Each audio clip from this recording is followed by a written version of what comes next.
getting this lean, it's way different. Yeah. If you're trying to go from fat to fit, yeah, that is way different than going from fit to lean. Yeah. It's way different. Yeah.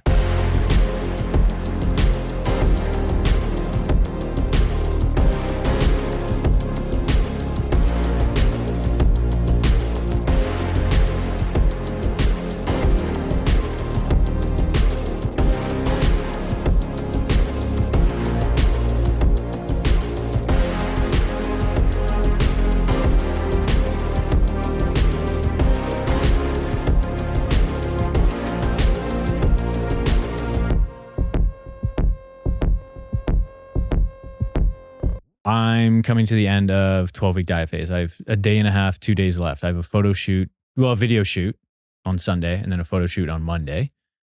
2 different videographers, photographers, friends of mine, which would be really, really good. Get some sweet content, super lean. I started this 12 weeks ago. So that would have been like December 2nd. And right now we're coming up to March. It'll be March 10th March 9th. March 10th. That'll be my end date. Or March 9th or whatever that is. March 9th. It'll be the Sunday. So this is the leanest I've ever been by far. This is definitely the leanest I've ever been. I've been lean like a good majority of my life probably with like chubby moments. But I've never deliberately got into a calorie deficit using macro tracking, paired with some intuitive eating skills that I have in my coaching program as well. I've never actually tested this out to this extreme. I use it with clients all the time. I've kind of packaged this kind of method up into my own solution, how I like to approach dieting with my clients. But I haven't used this yet with myself to this extreme. The last time I dieted was last year, year and a half ago. Just under a year and a half ago. 2 winters ago, I lost 28 pounds and I did that without tracking calories. It was all habit based. And I went from fat-ish to fit, but I didn't really have abs, like abs-ish, because I was like fit-ish. Yeah. And then I maintained that for a year. And now I've been doing the last 12 weeks I've been dieting. I went from fit-ish now to the leanest I've ever been. Yeah. With a lot more muscle. Yeah. And it's crazy. So this diet phase, 12 weeks, weight-wise, because I know everybody asks about it, 185-ish to I'm going to hit around 170 in the next couple of days. 171-ish, 172, something like that. So it's not even that crazy as far as weight-wise, but I am lean. I got veins down below my stomach. It's crazy. Yeah, crazy. He flexes at every opportunity. Yeah, but it's amazing how hard this is. Yes. While also not being that hard, if that makes sense. Like this is what I put this on my Instagram story today because I was talking to Jared about this yesterday. He's a men's physique competitor, so he's done this, way more times than I have and harder than I have. So I was like, okay, what's his theory on this? Because my theory, a lot of people will be like, oh, I'm dieting really hard. And what they're referring to is the size of the calorie deficit. I'm in a massive deficit. I'm dieting hard. Yeah. And I don't think that necessarily really means you're dieting hard. What I think dieting hard means is you're in a significant deficit at all. 500, 1,000, 1,500 calorie deficit, doesn't matter. Just not a really small one. Let's say that. Any other deficit that's not really small. And then you're sustaining it over a chronic, long period of time. Nothing like unhealthy, but what's necessary to hit your goal. That is hard dieting. That's when the diet gets hard. Yes. Because the significant deficit at the start or even in the middle of a diet phase, I don't think is that hard. It's challenging, and I know this is different for everybody, but it's not nearly as hard as just getting into like where I'm at right now. My deficit probably isn't that big, but I think the alarm bells are going off biologically in my body right now to eat. Because you're leaner. Because I'm leaner and but why am I leaner? Because I've been in a sustained calorie deficit. I've been in a deficit for a long time. So I think that's where things start to get squirrely. Yeah. Does that make sense? I think for you too, I think it is though the level of body fat, even more than the time, because 12 weeks is it's long, but you could easily do 20 and then it'd be really squirrely, which is why I think you're saying I agree with you because I think you're saying it's it is getting hard, because you are very lean now. Right. And then to say I said to you, hey, do another 4 weeks, do Right. 16 weeks. Right. You'd be like, oh, those 4 weeks are going to be No, you're hard. right. You're right. So I'll amend what I was saying. You're right. What I should say is it's things paired. So it's not the size of the deficit. It's how long you're in the deficit with current body fat percentage. Yeah. That's what it is. Yeah. Yes, you're right. Because if I did a 12-week, because I did a 16-week cut when I did the 28 pounds last year. When I did 16-week cut, all of that was relatively smooth. Yep. Challenging moments, not very hard. Yeah. Never got super hungry, right? Even though that was longer. So you're right. But my body fat percentage was higher than it is now. So it's body fat percentage paired with the length of the staying in a deficit, regardless of how big the deficit even is. Yes. Because I haven't hit an all-time low in a week from my body weight perspective. Yeah. But I think I'm leaner in 7 days. So I think I'm good, right? And I should see an all-time low in the next 24 to 48 hours based on how I'm looking and how I'm feeling. Well, and also with data from, because there was a free meal Wednesday. Mm-hmm. It's only, so yeah, you should hit it by tomorrow almost. I think so, just based on how I'm looking and feeling. Yeah. And we know you're getting leaner because of what we call the flatness, right? So looking at someone and like, he's got so many veins, okay? Like you have so many veins, but they're not popping right now. Mm-hmm. So that's like a flat, or the muscles kind of look flat. Also, you're not training right now. Yeah, so there's no roundness and fullness to the muscles. It's very exciting to see you like get a really nice meal in, get some carbs in you, salt in you, water in you, and then train. What should I do for that? I haven't planned that. I know. What should I do? I was gonna be like, oh, I wish you would have let me like peek you this week. But I would do, well, number one, most important, and I tell this to my clients too, can you digest it?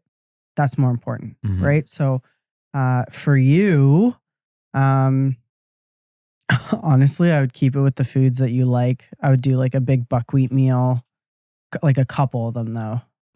I was thinking about doing this. I was thinking about, so tomorrow's Saturday and then I have shoot Sunday, Monday. Yeah. I was thinking about, so tomorrow, like, I don't know if it's too late to do it the day before. No, you could do the day before. Okay. Yeah. So, because what I was saying is like, should tomorrow be normal, but today I have something at night? Do you know what I mean? No. Okay. I think with you, it should be today normal. Yeah. Tomorrow, triple your carbs. Like if you want to actually track tomorrow. But I think I get all that, but I'm more interested in the timing. I think for me is normal breakfast, big lunch, medium to big dinner. Because if I'm like, I got to triple my carbs and then I have all this food at dinner, I really don't want No. But you could do it through the whole day though. Yeah. Because your stores will be replenished through the whole day. And then I think what's really going to be even more important is yes, that. And I think pacing it through the day is good, because then I think Sunday morning you should have a meal that's like carb, fat, salt.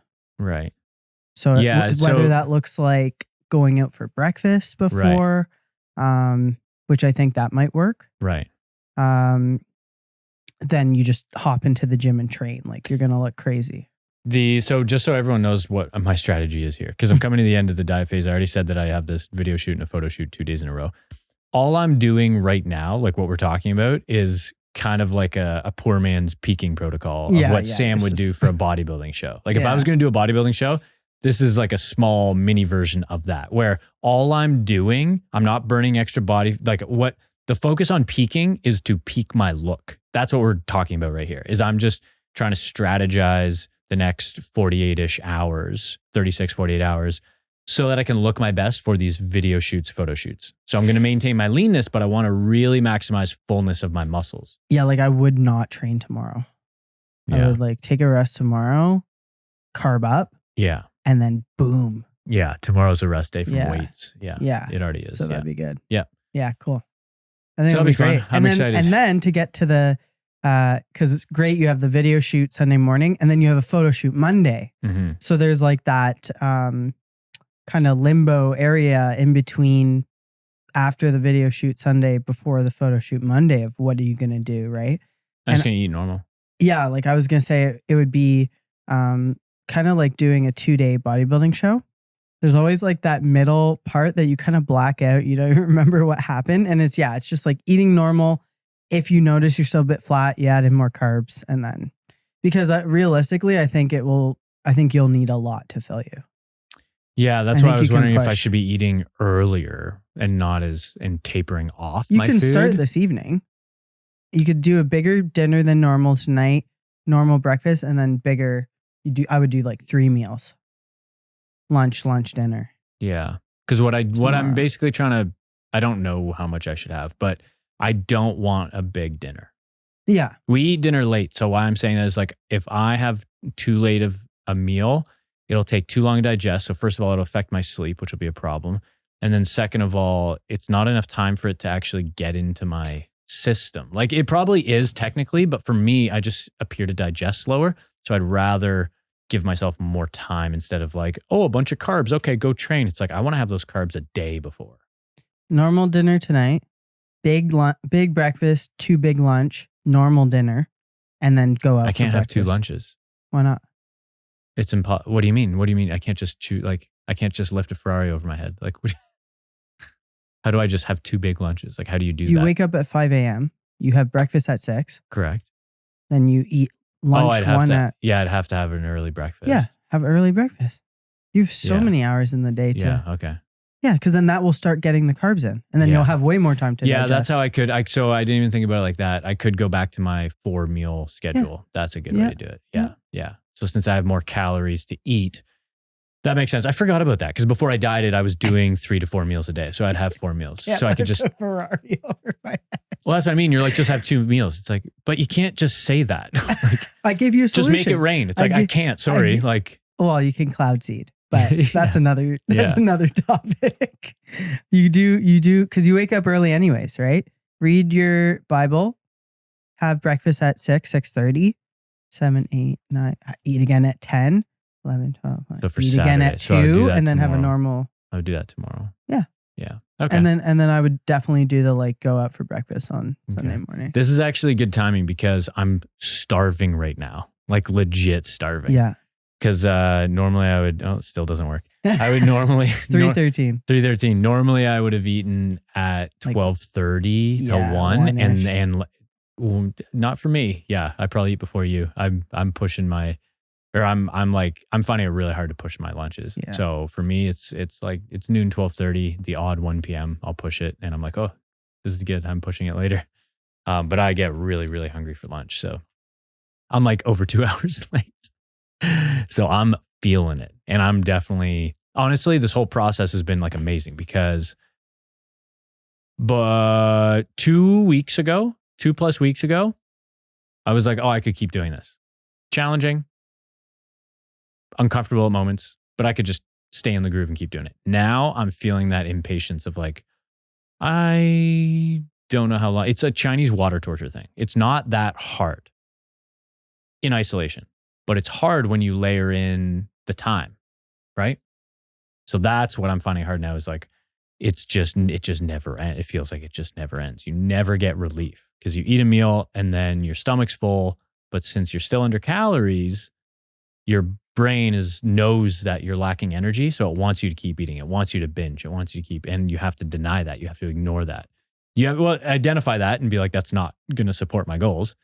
But that takes energy. That takes, it exhausts you over time. So I'm definitely feeling that where I didn't feel that 2 weeks ago, 2+ weeks ago. I was like, okay, this is hard. I'm feeling lean. I'm looking cool. Feeling, I'm dropping weight. I'm dropping body fat. And I feel like I could do this for a little while longer. And then 2 more weeks and I'm like, I'm definitely excited to eat more food. Again, go into, the process here is to move into what people would call a reverse diet, which does not take very long. I think a lot of people, and previously I used to believe this as well, you just have to have this long, gradual reverse. It's like, nope, you just jack up your calories. You might need to adjust once or twice, probably not even more than twice. Probably for most people, not even more than once. Just get your calories up to maintenance as fast as you can. Keep movement nice and high. Keep exercise, like workouts, nice and high.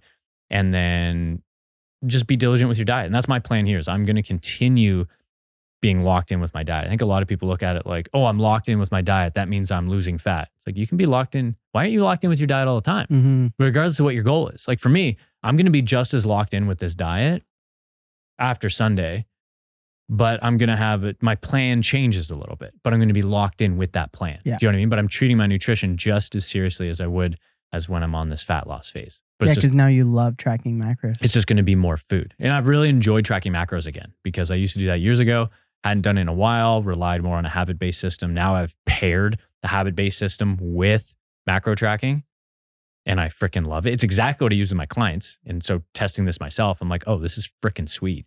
And you can really do this and get really lean. I'm freaking crazy lean, dude. It's cool. And you don't have to track your macros 100%. And you also don't have to use a habit-based model. You know, I think both can work. I do think if you want to get really lean, if you had to pick one or the other, you'd have to go macro-based.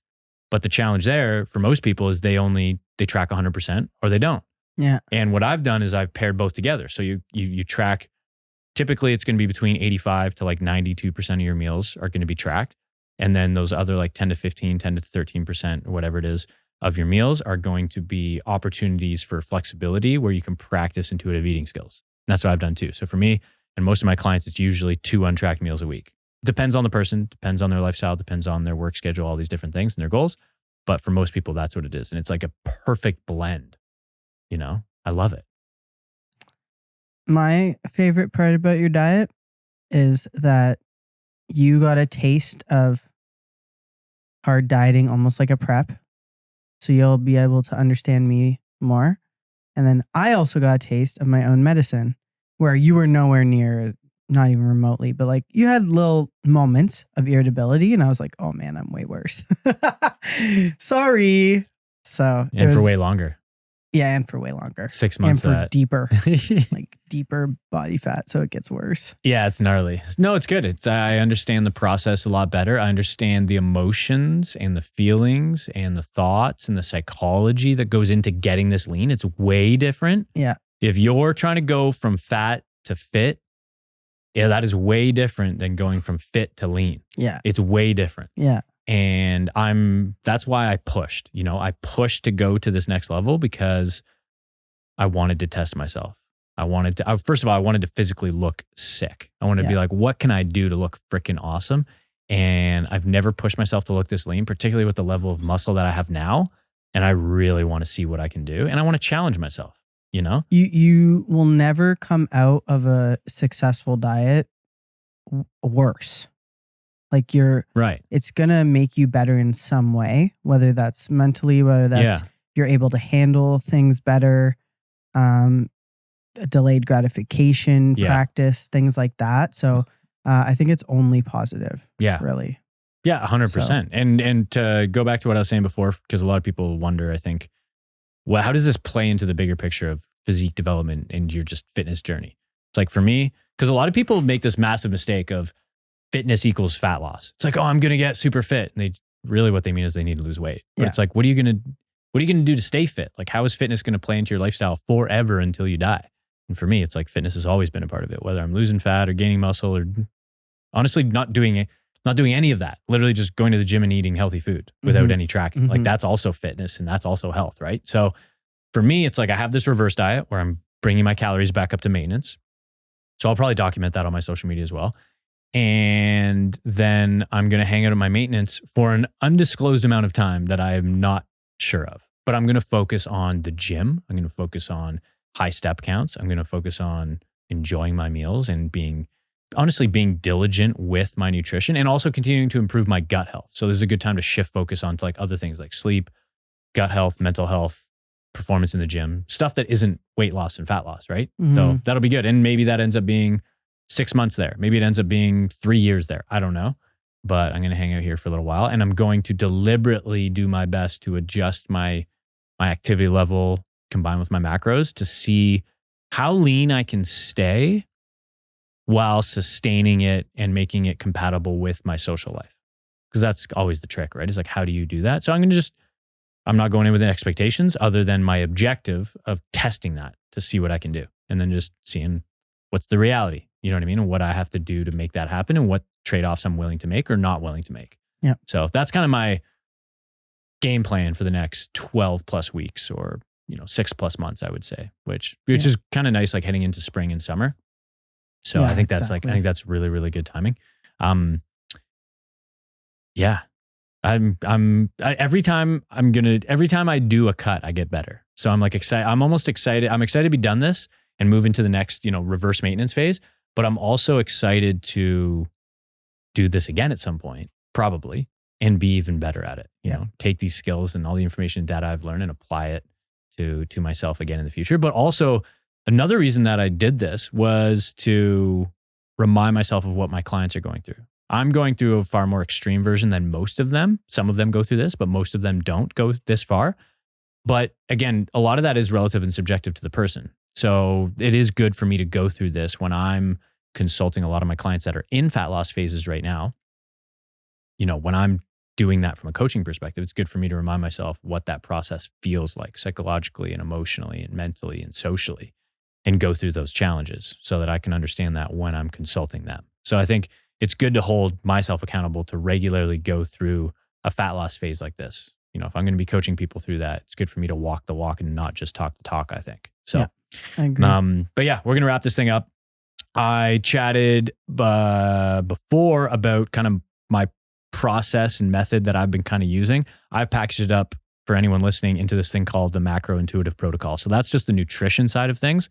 I'm happy to chat more about that. It's also within my fat loss guide. I made a no nonsense fat loss guide that has basically everything that I do with my clients, right? That has the macro intuitive protocol along with everything else, PSA framework, all these different formulas and strategies and tactics and resources that I use with my clients, but also what I just did with myself over the last 12 weeks. So if you want that no nonsense fat loss guide, it's like 20 plus pages, very in depth. It'll be in the description below. It's usually $300. It's on sale for $47. So if you want to go get it, click the link below. If you have any questions, let me know as well. I'm happy to help. Or if you just have questions about what's in there or some of the methods that I use in my own fat loss phase or use with my clients or whatever, just reach out and send me a DM on Instagram. And head over to slaysfit.com if you're more interested in the bodybuilding and competing side of things. Thanks again for watching. If you're on YouTube, thanks for listening. If you're on Spotify or Apple, make sure you subscribe to the show so you can catch us every single week. Much love. See you next week. Have a best day ever.